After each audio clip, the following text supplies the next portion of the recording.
I wanted to quit writing, was my thing. I was at the university, walking down the hall, there's a poster up, and it says Sewanee Writers Conference.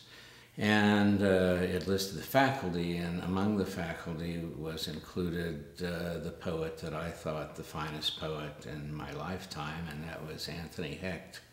I actually wanted to quit, but the only way I could legitimize that was to have somebody who had my total respect as a poet to tell me that I ought to quit, or that my work was mediocre or something. And I know that seems perverse, but that's really the reason I went to the Sewanee, or applied for that fellowship, which I got.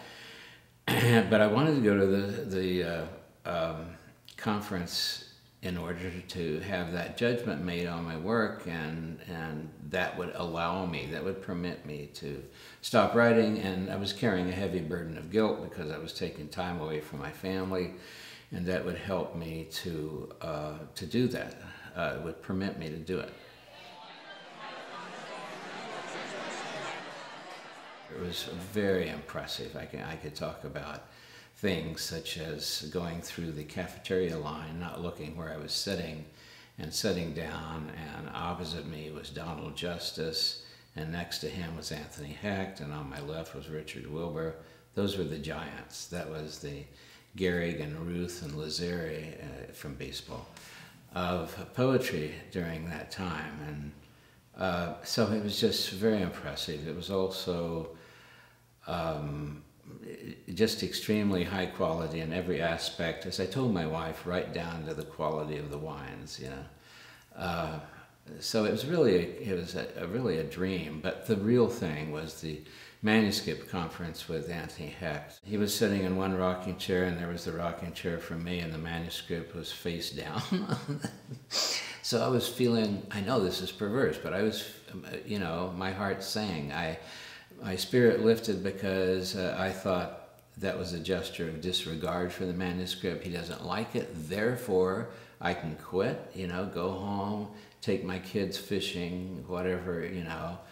And so he started out by saying, Mr. Fairchild, would you permit me to send your manuscript to Knopf? You know what Knopf, the word Knopf, does to a writer's head?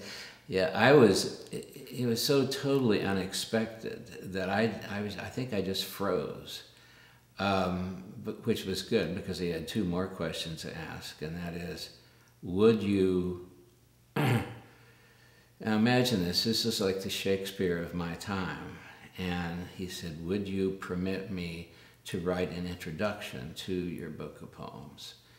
And then the third question was, would you permit me to recommend you for the Ingram Merrill Award? And that was about 25 grand at that time. After that, I guess I just walked around the campus in a kind of a trance. Then I finally got to a phone and called my wife, and I guess I'd been talking straight for about 5 or 6 minutes. And then she said, "Are you drunk?" So even though I didn't get the manuscript read by Knopf, and that's a whole other chapter, which I won't go into, but about 4 years later, I did win a book competition. He did write an introduction to the book, which is my proudest moment ever as a writer. And none of that would have happened if I hadn't come to Sewanee. Yeah.